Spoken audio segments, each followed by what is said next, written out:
The city lights blurred like 1,000 broken dreams. Through the cracked window of the bus, rain poured against the glass, tracing lines that looked too much like the ones running down Ethan's face. He had no tears left, just the hollow ache of a man who'd lost more than he ever thought he could. 3 months ago, Ethan had everything: a promising startup, investors who believed in him, and a heart full of plans. But dreams, he'd learned, were fragile things, too easily shattered by a single mistake. The day the market crashed, his business collapsed with it. In a week, he lost his company, his savings, and his confidence. His friends stopped answering his calls. His parents stopped asking when he'd make it big. Now he sat on that late-night bus, clutching a resume that looked more like a confession than an application. Every line screamed of failure, the kind you can't hide with words, like temporary setback. He got off at the last stop. The streets were quiet, just the sound of the storm and his footsteps echoing between closed shops. He walked until he reached the small apartment he could barely afford. One dim bulb, a broken chair, and a wall covered with sticky notes that once mapped out his dreams. He stared at them: product sketches, quotes, promises, all now meaningless fragments of a life that used to make sense. He tore one note off the wall. It said, "One day you'll thank yourself for not giving up." He almost laughed. Not giving up? He could barely stand up. Ethan sank to the floor, head in his hands. The silence pressed against his chest, heavier than the storm outside. He thought about calling someone, anyone. But who listens to a man who's fallen apart? Failure is lonely. It makes people disappear. Then, in that quiet, something stirred. A thought, faint but stubborn. Maybe this isn't the end. Maybe it's the start of something else. He didn't believe it yet, but it was there. A small flicker in the dark. He took a deep breath and whispered to himself, "Tomorrow, I'll try again." It wasn't hope, not yet, but it was the seed of it, buried in ashes, waiting. The next morning, sunlight crept through the torn curtains, striking Ethan's face like a reminder that the world hadn't stopped. Even if he had. He sat up slowly, his body stiff from sleeping on the floor. Around him, the air still smelled faintly of coffee and regret. He made instant noodles for breakfast, the cheapest kind. The kind you start to hate after a week, but keep eating because it's all you can afford. The kettle hissed, and with it came the echo of his old life. Meetings, ideas, laughter, the sound of people saying, "You're going to make it big, Ethan." Now there was only silence. He opened his laptop. The screen flickered to life, showing a folder full of job applications and rejections. "We regret to inform you." The same words over and over. Some didn't even bother replying. At noon, he left his apartment and stepped into the city. Crowds moved with purpose. People going somewhere, doing something. Ethan walked among them, invisible. He stopped at a cafe and left a copy of his resume, then at a small tech firm, then another. The same polite smiles, the same sentences that ended with, "We'll be in touch." By evening, his shoes were soaked from the rain, his spirit from exhaustion. He found himself standing on a bridge, watching cars blur below like streaks of light. The city pulsed with life, but he felt disconnected, like a ghost walking through his own past. A man beside him, older, with rough hands and tired eyes, tossed a half-burned cigarette into the river. "Long day?" the man asked without looking at him. Ethan nodded. "Feels like a long life." The man chuckled softly. "Then you're still living it. The day it stops feeling long, that's when you've given up." He walked away before Ethan could answer. Simple words, but they stayed, heavy and real. That night, Ethan opened his notebook and began to write again. Not business ideas this time. Thoughts. Fragments. Feelings. The truth he'd been avoiding. He wrote about fear, about losing himself, about the small ember that refused to die no matter how dark it got. Hours passed and something strange happened. The more he wrote, the lighter he felt. It wasn't success, but it was survival. For the first time in weeks, he slept with a calm heart. And somewhere in that night, as the city breathed outside his window, Ethan's heart whispered something he didn't yet understand. That maybe the road to rising isn't made of victory, but of choosing to stand up one more time, even when you're sure you can't. 3 days passed, each one blending into the next. Quiet, slow, heavy. But something had shifted in Ethan. It was small, invisible, but it was there. Each morning after breakfast, he wrote, not for anyone else, not for success, just to clear the noise in his head. The pages became his mirror, showing him not who he was, but who he could still become. On the 4th morning, his phone buzzed. An email. The subject line read, "Volunteer opportunity, Tech for Hope." It was from a small nonprofit he'd applied to months ago, one that used technology to help underprivileged students learn online. They couldn't pay him, but they needed someone to help rebuild their outdated system. For a moment, Ethan hesitated. No salary, no recognition, just work. But then he thought of that stranger on the bridge. The day it stops feeling long, that's when you've given up. He replied, "I'm in." The office was nothing like the sleek startup space he'd once owned. It was a cramped room in an old building with flickering lights and secondhand chairs. But the people, they were alive in a way Ethan hadn't seen in a long time. They smiled not because of success, but because they believed in what they were doing. "Welcome aboard," said Maya, the project lead, a woman in her early 30s with kind eyes and a laugh that filled the room. "We can't offer much, but we promise meaning." Meaning? Ethan had almost forgotten what that word felt like. Days turned into weeks. He worked long hours, sometimes fixing broken code, sometimes just helping kids learn how to type. Slowly, the fog in his mind began to clear. He wasn't rich. He wasn't winning. But he was moving. One afternoon, a 12-year-old boy named Amir tugged at his sleeve. "Sir, did you really build your own company before?" Ethan smiled faintly. "Yeah, a long time ago." "Did it work?" He hesitated. "Not for long." The boy nodded. "Then you'll make a better one now. My teacher says people who fail become smarter." Ethan laughed, really laughed, for the first time in months. That night, as he packed up his things, he saw the kids' faces still glowing in his mind, hopeful, bright, fearless. He walked home under a sky full of stars he hadn't noticed in years. Something inside him whispered again. That quiet, stubborn voice from before. Maybe the point isn't to rebuild what was lost. Maybe it's to build something new. And for the first time since his world had collapsed, Ethan didn't feel broken. He felt unfinished. The next few weeks blurred into quiet determination. Ethan spent his days at Tech for Hope, fixing broken computers, mentoring kids, and writing small pieces of code that somehow stitched meaning back into his days. His nights were silent, filled with the hum of his old laptop and the whisper of dreams. He was afraid to name again. But hope, real hope, doesn't come without resistance. One Friday afternoon, Maya called the team together. "We've been offered a small grant," she announced, her eyes bright.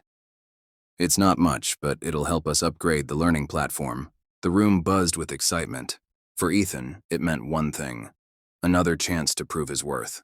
He volunteered to lead the redesign, pouring himself into sketches, ideas, long nights of coding. The old fire was back, flickering in his chest. Then one evening, as he sipped coffee at a nearby cafe, he heard a voice behind him. "Didn't expect to see you here, Ethan." He turned. It was Ryan, his former business partner. The man who'd walked away the day everything fell apart. He still wore that same confident grin, the kind that had once made investors trust him instantly. "Ryan," Ethan said slowly. "It's been a while." Ryan shrugged, sliding into the seat across from him without asking. "I heard about your little volunteer thing," he smirked. "Guess we all moved down the ladder eventually." Ethan's jaw tightened. "It's not about money."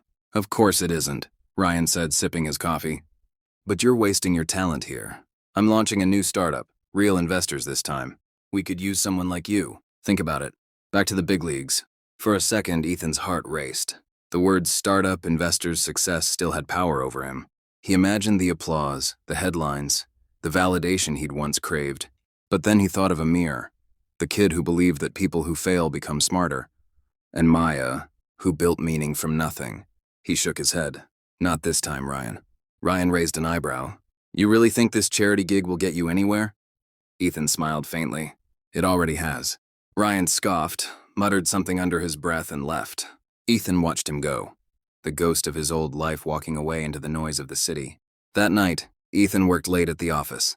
The storm outside matched the one inside him. Fear, doubt, pride all colliding.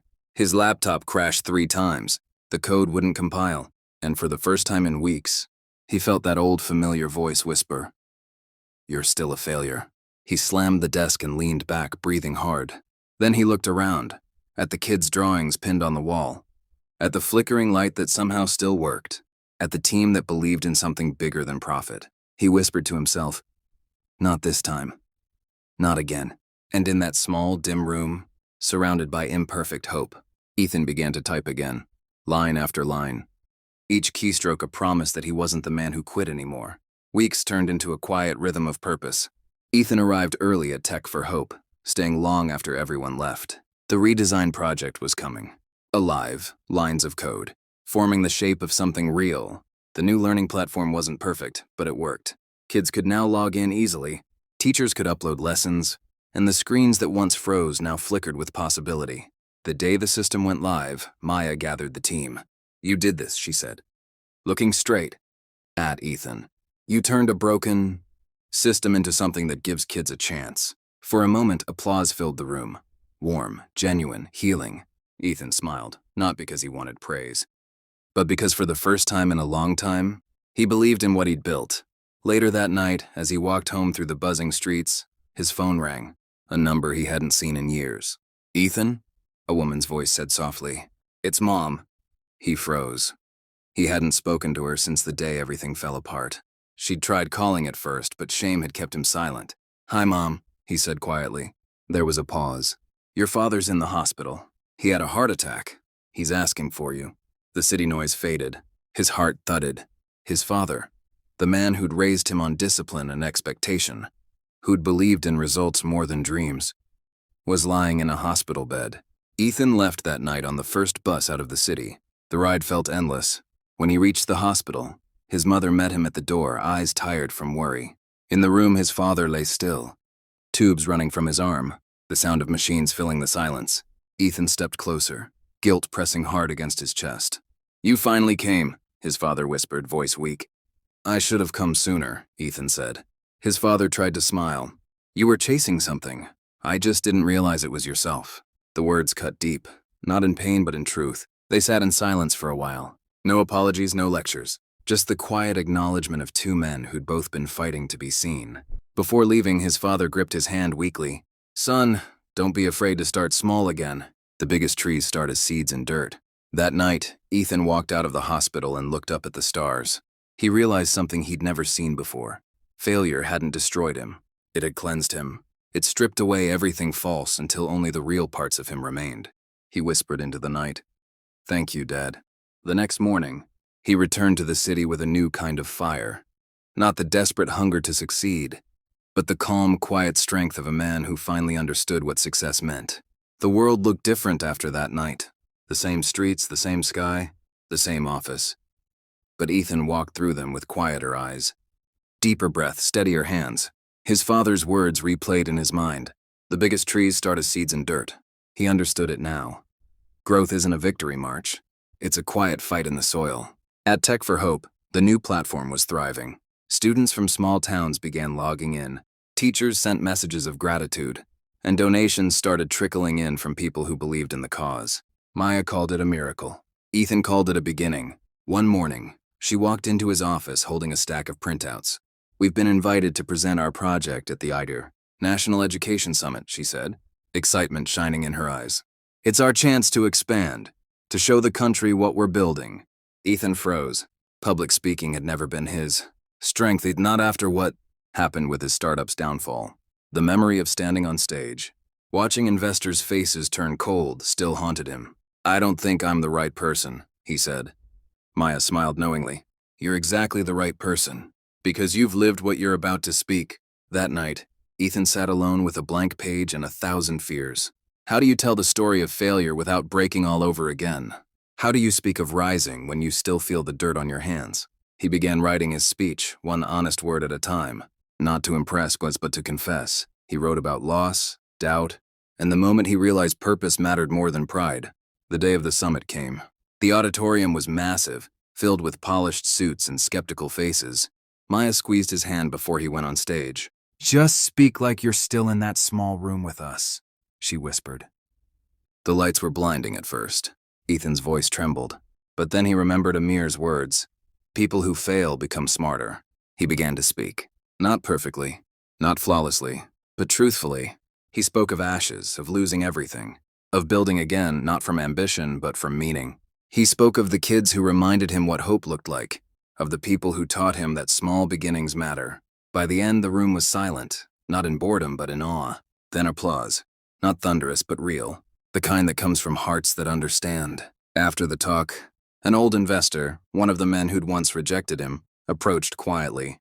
"I didn't see it before," he said, "but you've built something far more valuable now." Ethan smiled. "So have I." That evening, as he watched the sunset from the summit's rooftop, he realized something profound. He wasn't chasing light anymore. He had become it. Success has a strange sound, not loud like applause, but soft like steady rain after a storm. It doesn't roar, it builds. Months after the summit, Tech for Hope began appearing in headlines. Journalists called it a quiet revolution in learning. Donations poured in. Schools across the country reached out, wanting to adopt Ethan's software. He should have felt triumphant. He should have felt done. But instead, he felt a kind of stillness, as if something deeper was waiting. At the office, the once small team had doubled. New faces, new voices, new laughter filled the space. The energy was alive. Yet sometimes, as Ethan watched it all unfold, he wondered if growth might once again drown the meaning that had built it. One evening, Maya walked into his office with a grin. "We've been invited to partner with the Department of Education." "This is huge, Ethan. National scale." He smiled, but his heart sank a little. He knew what that kind of scale could bring. Politics, greed, ambition. The same forces that had once torn everything from him. Later that night, while reviewing proposals, he found himself staring at an old sticky note he'd tucked into his notebook.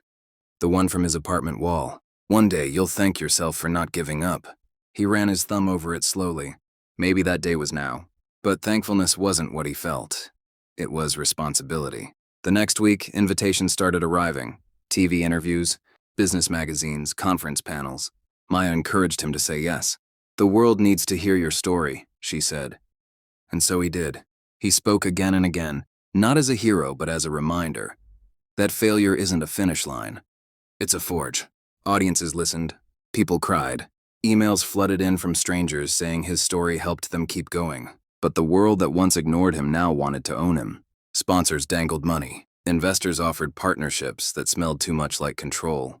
And for the first time since his rise, Ethan felt that old fear whisper again. Don't lose yourself to success this time. One night, he walked alone by the riverside, the same bridge where months ago, a stranger had told him, "The day it stops feeling long, that's when you've given up." He smiled faintly at the memory. The city lights shimmered on the water like scattered stars.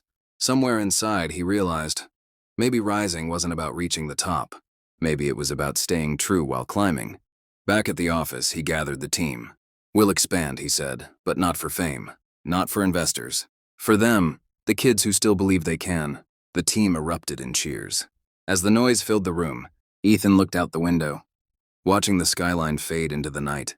He wasn't the same man who once stared at failure through that bus window. He had found something deeper than success. He had found peace. Leadership, Ethan learned, isn't about standing in front. It's about carrying the fire, steady, quiet, and relentless, even when the wind tries to snuff it out. As Tech for Hope grew, so did the noise. Deadlines tightened, expectations rose, and pressure crept in from every direction. Schools wanted faster updates, sponsors wanted visibility, and the team looked to Ethan for every decision.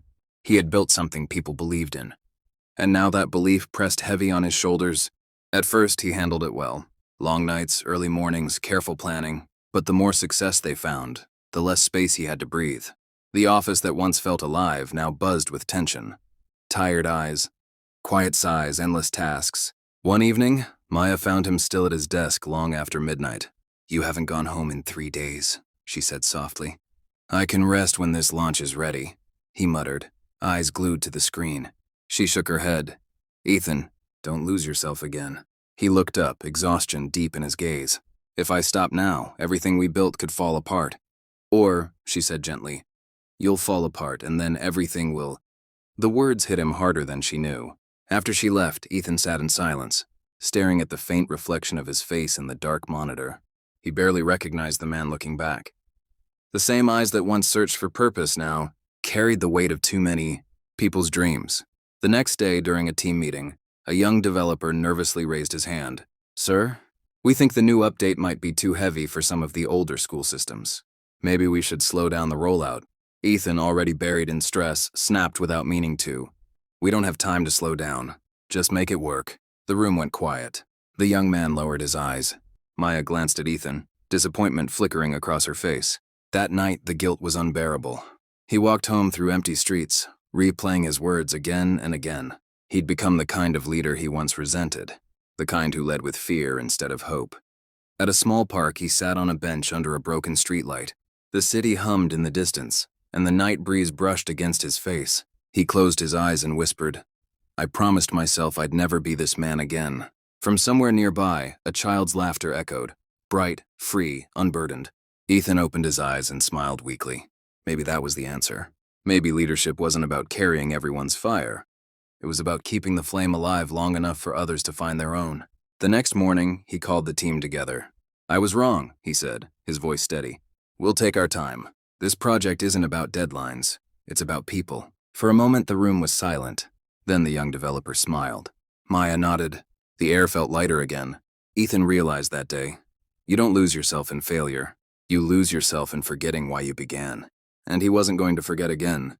Every dream, no matter how noble, is tested by fire. Ethan had always believed that, but he never expected the fire to come from within. It started with a small bug in the system, a minor glitch that caused some students to lose progress on their lessons. It seemed fixable, routine, but within days the problem spread like wildfire. Schools began reporting crashes, lost data, frustrated teachers. The same media that once praised tech for hope now questioned it. Was the miracle too good to be true? One headline read, "Ethan's phone didn't stop ringing." Sponsors wanted answers. Partners demanded explanations. And the team, his team, looked at him for direction. Their trust beginning to waver. He stayed in the office night after night rewriting code, checking logs, searching for the flaw. His mind buzzed with exhaustion, his heart pounded with guilt. Every line of broken code felt like a personal failure. One evening, Maya entered quietly carrying 2 cups of coffee. "You need to rest," she said. "I can't," Ethan muttered. "If I stop, this all falls apart." She placed the coffee beside him. "Ethan, we'll fix this, together." He wanted to believe her, but deep down, fear gnawed at him. The fear that maybe he wasn't meant to lead anything at all. The next morning, things got worse. A national news channel aired a segment about the platform's crash. The anchor's words were merciless. "The project built to inspire children now faces collapse. Can they recover?" By evening, donations were freezing. Sponsors pulled out. The team's morale plummeted. Ethan stood before them in the dim office, his voice heavy but calm. "We made a mistake," he said. "And I made the biggest one, trying to fix it alone." Maya stepped forward. "So what do we do now?" He took a deep breath. "We own it. We fix it, together." And for the next 72 hours, no one went home. The office turned into a battlefield of laptops, notes, and tired determination. Ethan worked beside every team member, guiding, listening, coding. Slowly, painfully, the system began to stabilize. On the 3rd morning, after endless hours of work, the platform was back online. No fanfare, no applause, just quiet relief. But before anyone could celebrate, an email came in from a small school in a rural town. "Our students are back online. Thank you for not giving up on us." Ethan read it aloud. The room fell silent. Then applause broke out. Soft at first, then stronger, filling the air with something greater than victory. It was gratitude. Ethan sat back, eyes tired but shining. He realized something profound. Failure wasn't the opposite of success. It was the heartbeat beneath it, the rhythm that kept you human. He looked at his team, exhausted, smiling, alive, and whispered, "We're not done. We're just stronger." That night, he walked outside into the cool air, the city glowing around him. For the first time, the word failure didn't scare him anymore. It felt like an old friend, one that had taught him how to stand tall.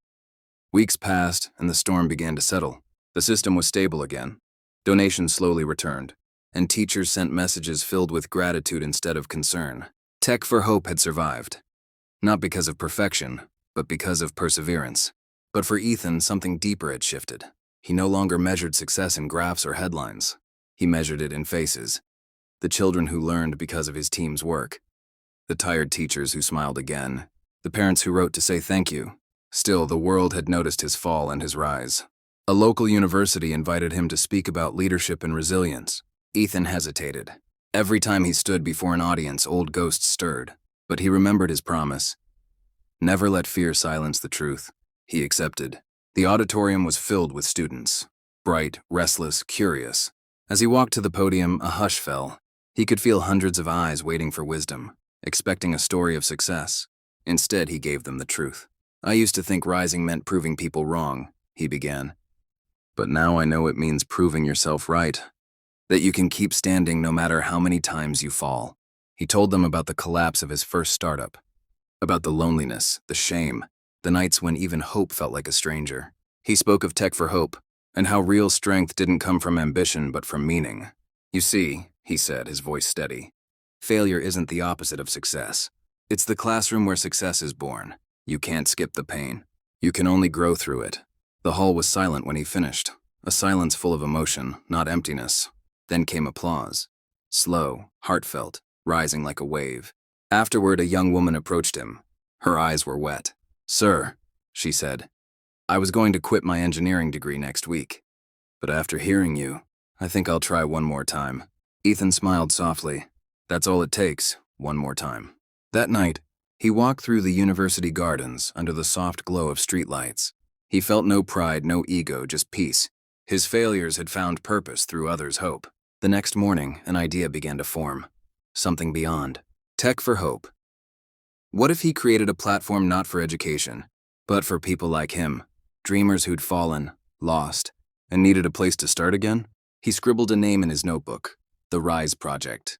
It wasn't a plan yet, just a seed, but he knew how seeds work now. You plant them in dirt, and one day they become forests.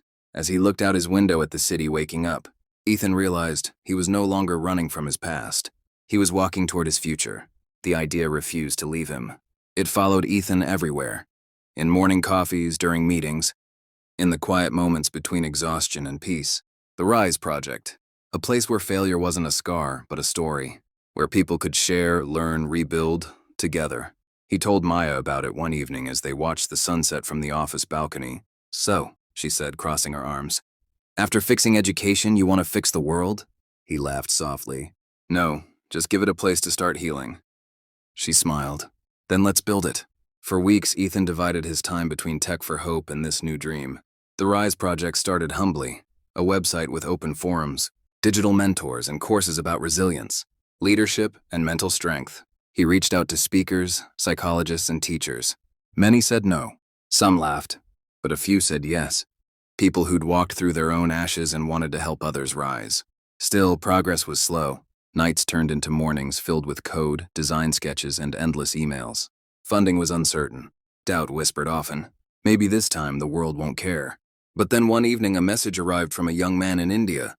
"Sir, I watched your talk last year. I failed my business twice. I thought I was done. But after reading your story, I started again. Thank you for helping me believe I'm not broken." Ethan stared at the screen, heart tight with emotion. One person, just one. And yet, it was enough. He printed that message and pinned it to his desk. A reminder of why this mattered. Months passed. The Rise Project slowly began to grow. People joined from around the world. Writers, artists, entrepreneurs, students, each sharing their stories of struggle and strength. Forums filled with words like hope, fight, try again. One evening, Maya walked into his small new office and said, "You realize what's happening, right? You didn't just start a platform. You started a movement." Ethan looked around at the volunteers working late, their faces lit by laptop screens and quiet determination. "No," he said with a soft smile, "we did. But success, even when born of purpose, brings shadows." As attention grew, so did scrutiny. Critics questioned whether failure should be celebrated. Others accused Ethan of turning pain into a brand. The headlines didn't sting as much as they used to, but they still hurt. He'd built everything from honesty, and now honesty was being questioned. That night, as he stared out at the city again, he whispered to himself, "Stay true, always." He opened his laptop, wrote a post on the Rise Project homepage, and titled it, "Why We Rise." We rise not to erase our past, but to give it purpose. We rise because someone out there still believes they can't. And they need to see someone who did. By morning, the post had gone viral. Thousands shared it. People began using the hashtag #WeRiseAgain. Ethan smiled through tears. The fire that had once burned him was now lighting others. It happened quietly at first, a ripple that turned into a wave. The Rise Project spread faster than Ethan could have imagined. Universities adopted its modules. Companies used its resilience workshops. Celebrities began sharing the "To We Rise Again" message. Within months, it wasn't just a platform. It was a movement. Thousands of people shared their stories of loss, recovery, courage. Soldiers, students, single parents, artists, dreamers. Every post, every message carried the same heartbeat. "I'm not alone." Ethan watched it all unfold with a mix of pride and disbelief. The same world that once watched him fall was now standing beside him. Yet with growth came noise, decisions, meetings, investors, and the inevitable politics of scale. Everyone wanted a piece of the Rise project. Everyone had ideas, some pure, some not. One evening, as the team discussed expansion plans, a proposal landed on the table, a major corporate partnership that would bring funding and fame. But it came with strings: advertising, rebranding, and a shift away from the heart of the mission. Ethan sat in silence as others debated. Maya finally turned to him. "You've been quiet. What do you think?" He looked around the room, at faces young and passionate, at the walls covered in photos of people whose lives had changed, and suddenly, he felt something deep inside him settle. "I think," he said softly, "we have to remember why we started. If we trade meaning for growth, we lose both." Some disagreed. Others nodded. The vote was close. In the end, they turned down the deal. The next day, Ethan found himself alone in his office, watching the morning light spill across the floor. He realized something. The project no longer needed him the way it once did. The team was strong, the mission alive. The fire was burning on its own. For the first time, he felt the ache of letting go. That evening, he called Maya to the rooftop, the same spot where they'd first talked about dreams and meaning. "It's time," he said quietly. "Time for me to step back." She looked at him, startled. "You built this?" He smiled faintly. "No, we did. And now it belongs to everyone." They stood together in silence, watching the city lights flicker like stars below. In the days that followed, Ethan wrote his final message to the Rise community. The world doesn't need heroes who never fall. It needs humans who keep standing. This project was never about me. It was about you. Every story shared here is proof that light can live even in ashes. Keep rising always. When he hit publish, a strange peace filled him. The kind that comes when you stop holding on and start trusting what you've built. A week later, he left the office quietly. No speeches, no cameras. Just a man walking through the same city where he'd once been lost, now whole. At the bridge, the same bridge where it all began, he stopped and looked at the water. The reflection staring back wasn't broken anymore. He smiled and whispered, "I rose." The wind carried his words away, but the echo stayed, in the hearts of thousands who were still finding their way through the dark. And that's how Ashes of Tomorrow ended. Not with triumph, but with truth. That the greatest rise isn't about reaching the top. It's about becoming the light that helps others climb. Years passed. The world moved forward, as it always does. But the echoes of Ethan's work never faded. The Rise Project had become a living organism, evolving, expanding, teaching. It existed in schools, in hospitals, in rehabilitation centers, in prisons. Wherever there was despair, someone carried the message. We rise again. And though Ethan had stepped away, his name still whispered through the stories of countless lives he'd touched. In a small classroom on the outskirts of a quiet town, a teacher wrote the words, "We rise again," on the blackboard. Her students, a group of children from difficult homes, repeated them softly. Some not even understanding yet what they truly meant. But she smiled. She understood. Years ago, she had been one of those broken voices who'd stumbled onto the Rise Project. She had read Ethan's words in a moment of darkness, words that pulled her back from the edge. Now she was the light for someone else. Across the world in a crowded cafe, two young entrepreneurs sat discussing their startup. One of them mentioned Ethan's name. "He failed twice before building Tech for Hope, right?" "Yeah," the other replied. "And that's why I trust his story more than any success book." Ethan had become more than a founder. He was a symbol, not of perfection, but of persistence. In a small apartment overlooking the city skyline, Maya sat by the window one evening, scrolling through stories on the Rise Project. Her hair had more silver now, but her smile was the same. Gentle, steady, proud. A new post caught her eye. It was from a teenager named Aiden. "I was ready to give up. Then I found your story.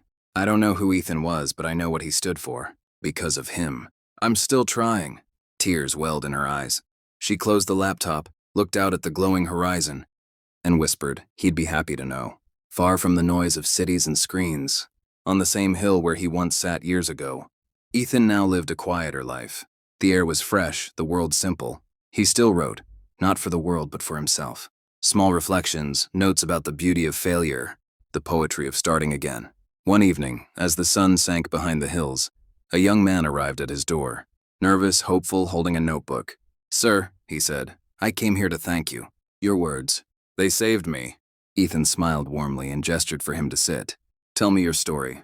The young man spoke for hours, about failure, fear, and finally, courage. Ethan listened quietly, nodding, occasionally smiling.